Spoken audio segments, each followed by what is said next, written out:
नमो नमः। आज स्वरचित श्लोक के साथ प्रस्तुत हूँ।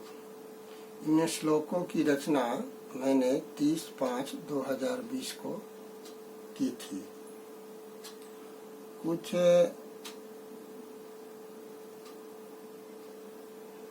एक दो श्लोक 17/8/2020 को भी लिखे गए।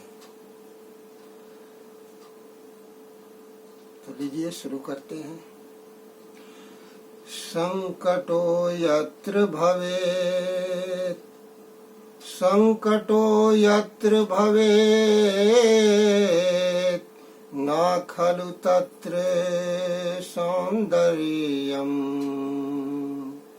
संकटो यत्र भवेत्, न खलु तत्र सौन्दर्यम्।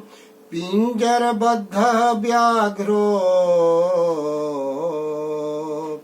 सुन्दरः प्रतीयते। अर्थात जहाँ कहीं संकट है, खतरा है, वहाँ सौंदर्य की अनुभूति नहीं होती है। बाघ भयानक होता है, हिंसक होता है, लेकिन और देखने में भी सुंदर होता है, लेकिन अचानक आपके सामने आ जाए तो वह सुंदर नहीं लगेगा, सबसे ज्यादा क्रूर लगेगा। लेकिन वही बाघ अगर पिंजरे में बंद है तो देखने में बहुत ही सुंदर लगेगा, क्योंकि वहाँ कोई खतरा नहीं है।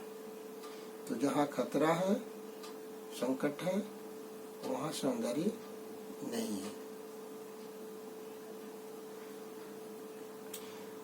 दूसरा श्लोक है,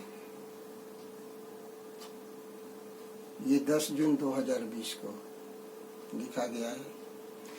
ब्रह्म रचित पदार्था प्रयोजन युतारे,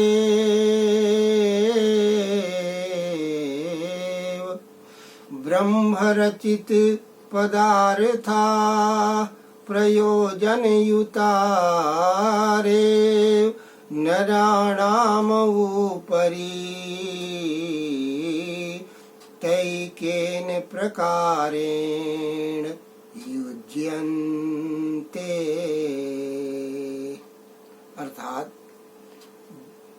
ईश्वर द्वारा रचित जितने भी पदार्थ हैं, जितनी भी वस्तुएं हैं, उनका कोई न कोई प्रयोजन है।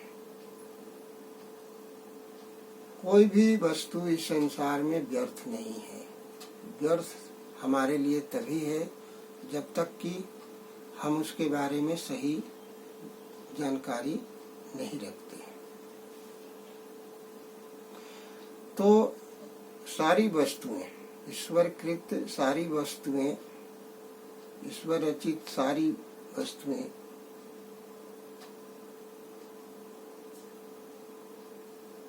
अर्थ से भरी पड़ी हैं। यह मनुष्यों के ऊपर निर्भर करता है कि उनका प्रयोग कैसे करता है। आग से खाना भी बन सकता है और आग से घर को भी, किसी के घर को, किसी की झोपड़ी को जलाया भी जा सकता है। इसका मतलब ये नहीं कि आग खराब है, व्यर्थ है, बेकार है।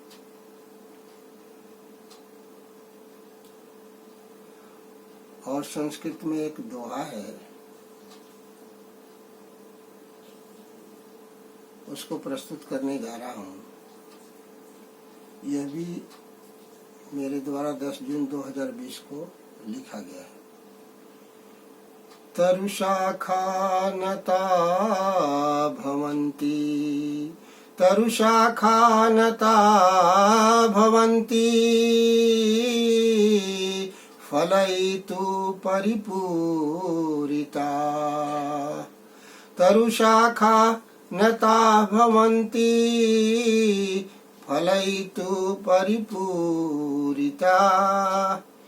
कष्टं न स्वल्पं भवतु, कष्टं न स्वल्पं भवतु, फलवत्यः न दूरिता। अर्थात वृक्ष जब फलों से लद जाता है तो उसकी शाखाएं झुक जाती हैं, और झुकने का कारण यह भी हो सकता है, वैज्ञानिक कारण जो भी हो, भार हो, लेकिन एक कारण यह भी हो सकता है कि वृक्ष सोचता है कि जो हमारे फल को खाएगा उसको कष्ट ना हो तोड़ने में, इसलिए चलो मैं तुम्हारे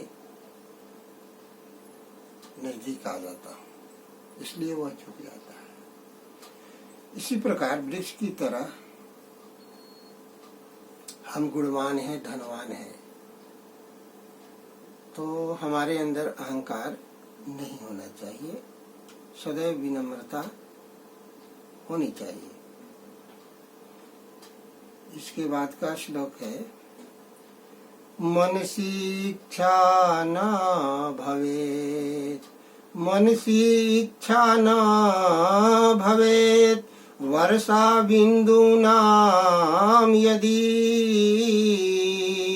नभसा नैव पतन्ति ते धराम सविकलास्तरहि। मनसि इच्छा न भवेत् वर्षा बिन्दूनां यदि नभसा नैव पतन्ति ते धराम सविकलास्तरहि।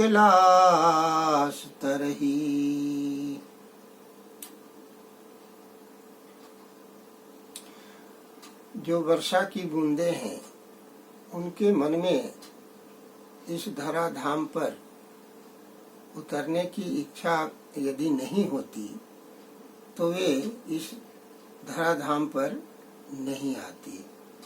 इतनी व्यग्रता के साथ, इतनी व्याकुलता के साथ, इतनी बेचैनी के साथ। तो जहाँ कहीं किसी को जाना है उनके मन में शांति के साथ व्यग्रता भी होनी आवश्यक है। यह दृढ़ता होनी चाहिए कि हम अपने लक्ष्य पर पहुंचे, तभी वह व्यक्ति अपने लक्ष्य का संधान कर सकता है।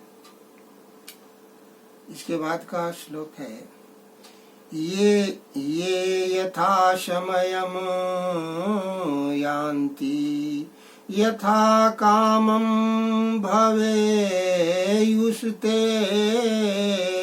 यानौ सरित प्रवाहेन चलति साहि निर्विघ्नम्।